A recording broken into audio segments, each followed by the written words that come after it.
जय हिंद दोस्तों। आज हम एक महत्वपूर्ण जानकारी लेकर के आपके समक्ष उपस्थित हैं, जो कि केवीएस रिक्रूटमेंट से जुड़ी हुई है। आप सबको पता है कि टीजीटी सोशल साइंस में थोड़ा सा चेंजेस किए गए हैं सिलेबस में, जिसमें न्यू सिलेबस क्या रहेगी और प्रीवियस ईयर का क्या कट ऑफ था, साथ में एग्ज़ाम पैटर्न क्या होगा, उसमें क्या महत्वपूर्ण परिवर्तन किए गए हैं। इन तमाम प्रश्नों का सलूशन जानने की कोशिश करेंगे। सबसे पहले हम इस लिस्ट से, चाहे इस जो टेबल से समझेंगे कि प्रीवियस ईयर में जो पेपर हुआ था, आई मीन 2018 में जो पेपर हुआ था, उसमें टीजीटी सब्जेक्ट्स वाइज जो cut off, category wise cut off क्या रही थी, उसको समझेंगे। टीजीटी हिंदी में अगर बात करें तो टीजीटी हिंदी में 74 आप देख रहे हो जनरल के लिए, आउट ऑफ 150। ओबीसी में 73, एससी में 73 और एसटी में 72, ओएच में 71, इस तरह से वीएच वाले कैटेगरी में 68। तो ये था सब्जेक्ट वाइज एक एग्जांपल बताया मैंने। हम बात इसमें करेंगे स्पेशली सोशल साइंस की। टीजीटी सोशल स्टडीज़ में यानी सोशल साइंस में जनरल वालों की जो कट ऑफ गई थी वो 79 गई थी आउट ऑफ 150। ओबीसी का 78, एससी का 77, एसटी का 76, ओएच का 76 और वीएच में 71। तो ये थे उनके प्रीवियस ईयर के कट ऑफ आउट ऑफ 150। लेकिन इसके बाद अब देखेंगे कि सिलेबस में भी कुछ महत्वपूर्ण परिवर्तन हुआ है, उसको भी समझेंगे। रिटेन टेस्ट जो होगा वह 180 मार्क्स का होगा। 100 written test is of 180 marks. 180 objective type multiple choice question होंगे, carrying 1 marks for each question. Duration of written test will be 180 minutes का होगा। अच्छा, अब समझने की बात है कि सेक्शन नेम जो दे रखी है, नेचर ऑफ क्वेश्चंस जो होगा, पार्ट ए में प्रोफिशिएंसी इन इंग्लिश जो कि 30 मार्क्स का होगा, क्वेश्चन नंबर 15 होंगे, यानी क्वेश्चन की संख्या 15 होंगी, 30 नंबर के लिए होंगे, जिसमें एक क्वेश्चन 1 नंबर का होगा। इंग्लिश जो है 15 मार्क्स के पूछे जाएंगे और हिंदी भी 15 मार्क्स के पूछे जाएंगे, जिसमें इंग्लिश में रीडिंग कम्प्रिहेंशन रहेगा, वर्ड पावर से जुड़ा हुआ रहेगा और ग्रामर साथ में उनके यूजेस से जुड़ा हुआ 15 क्वेश्चन 15 नंबर के लिए पूछे जाएंगे। दूसरा पार्ट में बी में जो है वह हिंदी रहेगा 15 मार्क्स के लिए, और उसमें पठन कौशल, शब्द सामर्थ्य और व्याकरण साथ में उसकी प्रयुक्ति, यानी सेम लैंग्वेज टेस्ट है 30 मार्क्स का। पार्ट 2 की अगर बात करें तो general awareness, reasoning and proficiency in computers, इनसे भी 50 नंबर जुड़े हुए 50 क्वेश्चन होंगे 50 नंबर के, जिसमें जनरल नॉलेज और करंट अफेयर्स से जुड़ा हुआ 20 क्वेश्चन होगा, रीजनिंग से जुड़ा हुआ 20 क्वेश्चन होगा और कंप्यूटर से जुड़ा हुआ 10 क्वेश्चन होगा। और पार्ट 3 की अगर बात करें तो 100 क्वेश्चन होंगे 100 मार्क्स के, और इसका जो है 100 मार्क्स के क्वेश्चन होंगे और 100 क्वेश्चन होंगे, तो कुल मिलाकर के 180 क्वेश्चन हो गए, 180 मार्क्स के हो गए। और बाकी जो है इसकी रिगार्डिंग चर्चा हम करेंगे कि सब्जेक्ट कंसर्न के रिगार्डिंग क्या क्या पढ़ना है, उसके बारे में हम विस्तार से समझते हैं। Syllabus for the post of TGT social science, subject specific जो है 100 क्वेश्चन पूछे जाएंगे। उसमें syllabus include the concept of NCERT और CBSE syllabus and textbook जो कि 6 to 10th क्लास से जुड़ा हुआ है। However the question will be testing the depth of understanding and application of these concepts at the level of graduation, यानी जो syllabus का जो बेस रहेगा वह 6 to 10th रहेगा। इसके बावजूद भी उन अंडरस्टैंडिंग को समझने के लिए लेवल जो है वह ग्रेजुएशन लेवल भी होगा। अब समझेंगे क्या क्या इसमें पूछा जाएगा।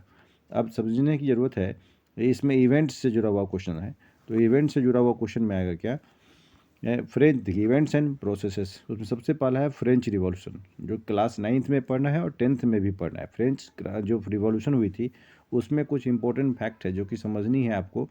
फ्रेंच सोसाइटी के बारे में समझना है during the late 18th century. Outbreak of revolution, वहाँ पर रिवॉल्यूशन हुआ तो उसके क्या परिणाम हुए, कारण क्या थे। फ्रेंच एबोलिशस मोनार्की, यानी फ्रेंच में किस तरह से मोनार्की को एबोलिश किया गया एंड बिकेम द रिपब्लिक, और वहाँ रिपब्लिक कैसे स्टेबल की गई। Did women have a revolution, यानी जो महत्वपूर्ण टॉपिक है कि महिलाओं का रोल जो है रिवॉल्यूशन में, खास करके एबोलिशन ऑफ स्लैबरी, स्लैबरी किस तरह से ख़त्म हुआ, रिवॉल्यूशन एंड एवरीडे लाइफ, यानी फ्रांस की जो सिचुएशन है, सामाजिक आर्थिक राजनीतिक दशा, इनको समझना है। दूसरा अगर बात करें तो socialism Europe, socialism in Europe and Russian revolution, यानी यूरोप में समाजवाद, साथ में रशियन रिवॉल्यूशन के बारे में समझना है, कैसे सामाजिक परिवर्तन हुआ, social change, Russian revolution, February revolution and Petrograd. In Petrograd what change after October revolution के बारे में जानकारी पढ़नी है। ग्लोबल इन्फ्लुएंस, यानी जो टॉपिक है, आपको टॉपिक सिर्फ समझना है, उस टॉपिक को कवर करनी है इन परिप्रेक्ष्य में, इन पॉइंट ऑफ व्यू से देखना है आपको। Nazism and the rise of Hitler के बारे में पढ़ना है, वाइमर रिपब्लिक के बारे में, Hitler's rise to the power, Nazis world, youth in Nazi Germany, ordinary people and the crimes against the humanity, ये सब क्या क्या थे, इन सब चीज़ों को समझना है इन चैप्टर्स में। लिवलीहुड्स के बारे में, इकोनॉमीज़ एंड सोसाइटीज़ की अगर बात करें, फॉरेस्ट सोसाइटी, कॉलोनियलिज्म, इसमें देखना है कि क्यों डिफॉरेस्टेशन हुआ। डिफॉरेस्टेशन आप जानते हैं कि बड़े पैमाने पर पेड़ पौधों की जो कटाई क्यों की गई, आखिरकार क्या वजह था इनका। Rise of commercial forestry, rebellion in the forest transformation in Java, pastoralist in the modern world, इसकी भी चर्चा करेंगे। इसमें भी टॉपिक जो दे रखी हैं इसको भी समझेंगे।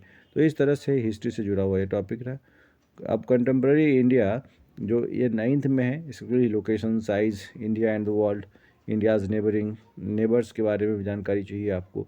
फिजिकल फीचर्स ऑफ इंडिया में major geographic divisions, Himalayan mountains, northern plains, peninsular plateau, deserts, Indian deserts, coastal plains, islands etcetera, इन सब के बारे में आपको पढ़ना है। कॉन्सेप्ट की अगर बात करें ड्रेनेज से जुड़ा हुआ तो उसको समझेंगे। Drainage system in India, Bharat में कैसी व्यवस्था है। Himalayan river, Ganga and Brahmaputra river system को पढ़ना है। Peninsular river, Narmada basin, Tapi basin, Godavari basin, Mahanadi basin, Krishna basin, Kaveri basin, lakes के बारे में जानकारी आपको प्राप्त करनी है। रोल ऑफ रिवर्स के बारे में और इकोनॉमी में क्या रोल रहा है इनका। रिवर पॉल्यूशन, इस तरह से इनके बारे में ज्योग्राफी में पढ़ना है। क्लाइमेट की अगर बात करें तो कंसेप्ट को समझना है। क्लाइमेटिक कंट्रोल कैसे हो सकता है, फैक्टर्स क्या हैं जो इंडिया के क्लाइमेट को प्रभावित करते हैं, जैसे latitude, longitude, altitude, pressure, winds, ये सब जो हम देख रहे हैं। सीजन्स की अगर बात करें, cold weather season, hot weather season, advancing monsoon, retreating and post monsoon, distribution of rainfall, monsoon and unifying bonds, इन तमाम टॉपिक्स को आपको कवर करनी है। Natural vegetation and wildlife की अगर बात करें, types of vegetation, tropical evergreen forest, tropical deciduous forest, इस तरह से thorn forest, shrubs, mountain forest, mangrove forest, wildlife के बारे में जानकारी प्राप्त करनी है। पॉपुलेशन की अगर बात करें, population size and distribution in India's population, size distribution by numbers, India's population distribution by density, इस तरह से इन परिप्रेक्ष्य में इसको समझना है। चेंज इन पॉपुलेशन, अगर सिविक्स में हम देखें, जो democratic politics, what is democracy, why democracy, features of democracy, broader meaning of democracy, इन तमाम कॉन्सेप्ट को समझिए। कॉन्स्टिट्यूशन डिजाइन में why we need a constitution, making of Indian constitution, democratic constitution in South Africa, guiding values of Indian constitution. Electoral politics एक topic है, इसमें why elections, what is our system of elections, what makes election is India is democratic. तो इस तरह से इन topic को समझना है, इसलिए मैं टॉपिक को बार बार मैं विस्तार से भी पढ़ ले रहा हूँ। वर्किंग ऑफ इंस्टीट्यूशंस, तो आप टॉपिक करना क्या है, इस टॉपिक को कवर करने के लिए इन पॉइंट्स को देखना है आपको। वर्किंग ऑफ इंस्टीट्यूशन में देखेंगे, how is major policy decision taken, parliament, कैसे महत्वपूर्ण निर्णय लिए जाते हैं, पार्लियामेंट के फंक्शनिंग के बारे में थोड़ा जानकारी रखेंगे, पार्लियामेंट के हाउसेस के बारे में, पॉलिटिकल एंड एग्जीक्यूटिव के बारे में, जुडिशरी सिस्टम के बारे में, न्यायिक व्यवस्था कैसी है, हाई कोर्ट, सुप्रीम कोर्ट, इस तरह से चीफ जस्टिस। डेमोक्रेटिक राइट्स की अगर बात करें तो उसमें लाइफ विदाउट राइट्स, आप इमेजिन कीजिए कि लाइफ कैसा होगा जब राइट्स नहीं हुए वो। तो राइट्स इन डेमोक्रेसी अगर है तो उसके क्या फ़ायदे हैं, क्या India rights in Indian constitution, और कॉन्स्टिट्यूशन में इसके बारे में क्या बताई गई है। Expanding scope of rights, rights का विस्तारित रूप जो है वह क्या हो सकता है। इकोनॉमिक्स में भी देखें तो स्टोरी ऑफ विलेज पालमपुर, सब 9th क्लास की जो सिलेबस दे रखी हैं। पीपुल एज रिसोर्स के बारे में पढ़ेंगे। पॉवर्टी एज चैलेंज, गरीबी एक चैलेंज है, वो कैसे, उसके कॉजेज़ क्या हैं, एंटी पॉवर्टी मेजर्स क्या हैं, चैलेंज उनके सामने क्या क्या आने वाली हैं। Food security in India, food security क्या है, वाई फूड सिक्योरिटी ज़रूरी है, who are the food insecured, food security in India, buffer stock क्या है, what is public distribution, PDS system क्या है जो आप राशन शॉप से सामान लेते हो। तो current system, status of public distribution systems, वर्तमान में उसके हालात क्या हैं, role of cooperative in food security. इस तरह से जो टॉपिक है ये सब 9th क्लास से जुड़े हुए हैं। तो 9th क्लास के बुक से चारों बुक जो है उनसे इन तमाम चीज़ों को कवर करना है, इसी से प्रश्न बनेंगे। खास करके मैंने नाम बता दिया, एनसीईआरटी की बुक गो थ्रू कर लेनी है, एक पार से उस पार।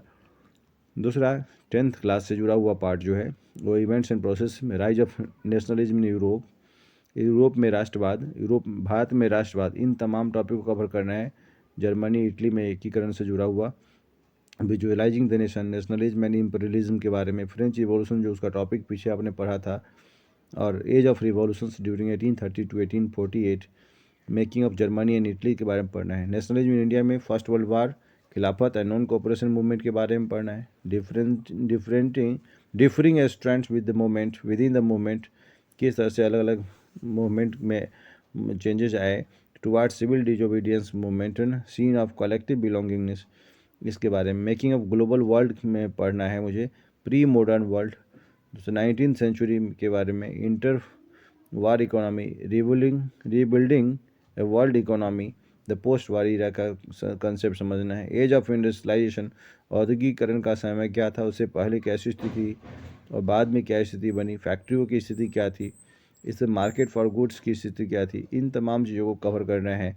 एवरीडे लाइफ एंड कल्चर में देखें तो प्रिंट कल्चर, प्रिंटेड चीज़ आने लगी तो उसका क्या इंपॉर्टेंस रहा मॉडर्न वर्ल्ड में, फर्स्ट प्रिंटेड बुक्स कौन सी थी। इस तरह से जो टॉपिक्स हैं इनको जरूर एक बार गो थ्रू कीजिएगा।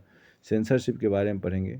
अब रिसोर्स एंड डेवलपमेंट जो ज्योग्राफी 10th क्लास से है, कंसेप्ट को समझेंगे। डेवलपमेंट ऑफ रिसोर्सेज के बारे में पढ़ेंगे। Resource planning in India, conservation of resources, land resources, land utilization, land use pattern in India, land degradation and conservation measures, यानी लैंड को किस तरह से कंजर्व करें हम।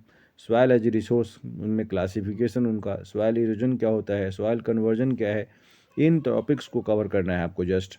Forest and wild life topic है जिसमें हम कंजर्वेशन ऑफ फॉरेस्ट की बात करेंगे, साथ में वाइल्ड लाइफ इन इंडिया की बात करेंगे। Types and distribution of forest and wild life resources, community and conservation की बात करेंगे। वाटर रिसोर्स में वाटर स्कार्सिटी क्या है, the need for water conservation, और वाटर को सुरक्षित रखने की आवश्यकता क्यों है, और उसके मैनेजमेंट के बारे में समझेंगे। मल्टीपर्पस रिवर प्रोजेक्ट, साथ में integrated water project, resource system management को समझेंगे। रेन वाटर हार्वेस्टिंग को भी समझेंगे। एग्रीकल्चर में types of agriculture, I mean farming, primitive और इंटेंसिव। कमर्शियल फार्मिंग के बारे में, क्रॉपिंग पैटर्न्स के बारे में, major crops, food crops other than grains, non food crops, food security excluding impact of globalization on agriculture. इस तरह के टॉपिक्स को कवर करना है। मिनरल एंड एनर्जी रिसोर्स की बात करें तो मिनरल क्या है, mode of occurrence of minerals क्या है, where are these minerals found, कहाँ ये सब पाए जाते हैं। फेरस मिनरल्स कौन होते हैं, नॉन फेरस कौन है, नॉन मेटालिक कौन है, रॉक मिनरल्स कौन है, कंजर्वेशन ऑफ मिनरल्स। इन सभी टॉपिक्स को इन चैप्टर से कवर करना है आपको विस्तार से, एक एक करके चैप्टर को लेना है और इन पॉइंट्स को ही हाईलाइट करना है। और आपसे रिक्वेस्ट है उनको आप नोट करते चलिएगा कॉपी में, जो चीज़ इंपॉर्टेंट लगे that should be noted bye you, और बार बार रिपीटेडली उसको रिवाइज करेंगे। मैन्युफैक्चरिंग इंडस्ट्री से भी क्वेश्चन आएंगे। इंपॉर्टेंस ऑफ मैन्युफैक्चरिंग का क्या इंपॉर्टेंस है, इंडस्ट्रियल लोकेशन कैसा होना चाहिए, मार्केट यानी एग्रो बेस्ड इंडस्ट्री के बारे में, excluding cotton textile, jute textile, sugar textile industry. Mineral based industry के बारे में, excluding iron and steel industry, cement industry. Industrial pollution and environmental degradation को पढ़ना है। कंट्रोल ऑफ इन्वायरमेंटल डिग्रेडेशन, कैसे आप इन्वायरमेंट को डिग्रेड होने से बचाएंगे। Lifelines of national economy, roadways, railways, pipelines, waterways, major sea ports, airways, communication, international trade and tourism as trade. Democratic politics, I mean civics में हम देखें तो पावर शेयरिंग पढ़ना है, फेडरलिज्म पढ़ना है, जेंडर, रिलीजन एंड कास्ट को पढ़ना है, पॉलिटिकल पार्टीज़ को पढ़ना है, outcomes of democracy, understanding economic development. Economics में अगर देखें तो डेवलपमेंट पढ़ना है। डेवलपमेंट में क्या है, what development promises, different people different goals, आपको पता है इंडिविजुअल डिफरेंसेस आर देयर, तो इसमें क्या क्या टॉपिक्स को कवर करना है। सेक्टर्स ऑफ इंडियन इकोनॉमी के बारे में पढ़ना है, मनी एंड क्रेडिट के बारे में। तो विस्तार से जो जो टॉपिक्स आप 10th क्लास में दिख रहा है आपको, उन सभी टॉपिक्स में ये जो टॉपिक हम बोल रहे हैं उसको पढ़ना है। ग्लोबलाइजेशन के बारे में पढ़ना है, and the Indian economy, consumer right के बारे में पढ़ना है। तो ये थे टॉपिक्स जो आपको याद करने हैं, याद ही नहीं करने हैं, इसके नोट्स बना लेने हैं, और नोट्स बनाते हुए साथ साथ इंपॉर्टेंट क्वेश्चंस को कवर करने हैं। उम्मीद करता हूँ कि हमारी बात समझ में आ गई होगी।